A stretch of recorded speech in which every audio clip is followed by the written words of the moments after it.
Asia ఖండంలోనే అతిపెద్దదైన Medak CSI cathedral చర్చిలో ఆదివారం ఉదయం తెల్లవారుజామునే ప్రత్యేక ప్రార్థనలు జరిగాయి. ఈస్టర్ పండుగ పురస్కరించుకొని శిలువ ఊరేంపు మహాదేవాలయం చుట్టూ భక్తి పాటలను ఆలపిస్తూ శిలువ ఊరేంపు నిర్వహించారు. తెల్లవారుజామునే వందలాది మంది భక్తులు వచ్చి శిలువ ఊరేంపుకు స్వాగతం పలికారు. యేసుక్రీస్తు శుభ శుక్రవారం నాడు మరణించి ఆదివారం నాడు ఈస్టర్ పండుగ నాడు పరలోకానికి ఏతించిన రోజని వారు విశ్వసించి ప్రత్యేకంగా ప్రార్థనలను జరిపారు. మెదక్ అధ్యక్ష మండలం గురువులు శాంతయ్య ఆధ్వర్యంలో ఈ ఈస్టర్ పండుగ వేడుకలు ఘనంగా జరిగాయి. అక్కడ ఏర్పాటు చేసిన శిలువపై కొవ్వొత్తులు వెలిగించి తమ భక్తిని చాటుకున్నారు.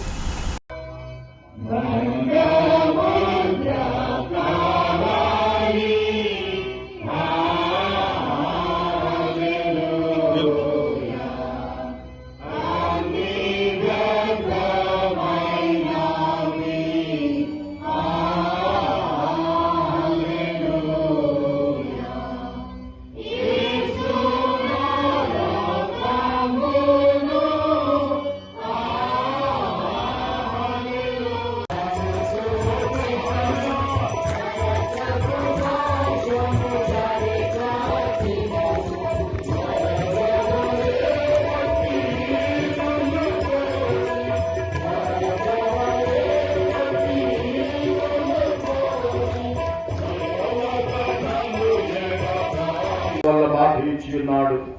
ఆయన మన ప్రభు అయిన యేసుక్రీస్తు నిమిత్తము మనలను కనికరించి మన పాపములన్నిటిని క్షమించి వాటి నుండి మనలను విడుదల చేసి సమస్త సద్గుణములయందు మనలను స్థిరపరచి బలపరచి నిత్య జీవమును తీసుకొని వెళ్ళుగాక.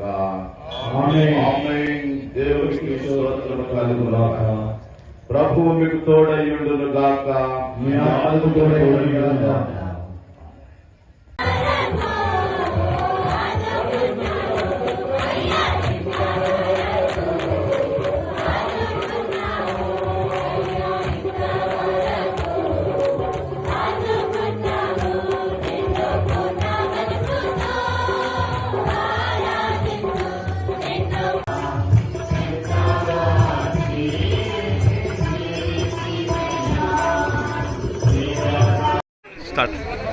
యేసుక్రీస్తు ప్రభు మరణమును జయించినటువంటి దినం, పునరుత్థాన పండుగ దినం, ఈస్టర్ మహోత్సవం.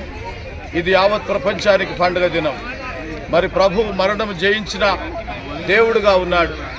మరి మరణమును జయించడం అనేది మానవుని యొక్క జన్మ కర్మ పాపానికి మరణం శాపముగా పరిగణించినప్పుడు, అది నరకానికి మానవుని తీసుకుని వెళ్తూ ఉన్నప్పుడు, ఈ నరక ప్రాప్తుడైన మానవుని రక్షించడానికి దేవుడు మానవ లోకాన్ని ప్రేమించి తానే దైవం మరి నరావతారి కనుక యేసుక్రీస్తు ప్రభుగా వచ్చి ఒక యజ్ఞ పశువుగా, ఒక సాధువైన గొర్రె పిల్లగా శిలువ మీద తను బలి అయి తన ప్రాణార్పణ గావించి తన రక్త ప్రోక్షణలో మానవునికి శాప విమోచన, పాప విమోచన అనుగ్రహించిన దేవుడికి మరణం ఆయనకు బంధించజాలదు. కాబట్టి మరణ ముమ్ములను విరిచి మృత్యుంజయుడి సమాధిని జయించి తిరిగి లేచినాడు. ఆయన అంటాడు, నేను పునరుత్థానమును జీవమునై ఉన్నాను, ఆయన విశ్వాసం ఉంచువాడు చనిపోయిన బ్రతుకునని చెబుతూ ఉన్నాడు. కాబట్టి క్రీస్తు యేసునందు మానవాళికి మరణం శాపము కాదు, జీవము, ఆశీర్వాదం. కాబట్టి క్రీస్తునందున్న వారు సదా బ్రతుకుతూ ఉంటారు. మరి మరణం అనేది కేవలము ఈ లోక సంబంధంగా మన్నైనది మన్నవుతుంది. దేవుడిచ్చిన ఆత్మ తిరిగి దేవుని ఎదుకు వెళ్తుంది. మరణం మానవాళికి అందరికీ ఉన్న మొదటి మరణమే ఉంది, కానీ రెండవ మరణం అనగా నరకంలో ఎవరు నశించరు. యేసునందు నిత్య జీవం, తండ్రితో పరలోకములో నిరంతరం ఉండే భాగ్యం. అక్కడ ఏడుపు లేదు, అక్కడ దప్పి లేదు, వడగాలి లేదు, ఎడదెబ్బ లేదు. అక్కడ అందరూ కూడా పరిశుద్ధులుగా, దేవదూతలుగా దేవుని సన్నిధానములో ఉంటారు. కాబట్టి క్రీస్తు యేసులో మరణం ఆశీర్వాదంగా మార్చబడ్డది, శాశ్వత జీవం ఇవ్వబడ్డది. ఆయన మరణమును జయించిన దేవుడు, ఆయనకు మరణం లేదని, ఆయన సదా జీవించుచున్నాడు, మనతోనే ఉన్నాడని జ్ఞాపకం చేస్తూ అందరికీ ఈస్టర్ పండుగ శుభాకాంక్షలు తెలియజేస్తూ యేసు ప్రభు దీవెనలు సకల మానవాళికి తోడుగా ఉండును గాక.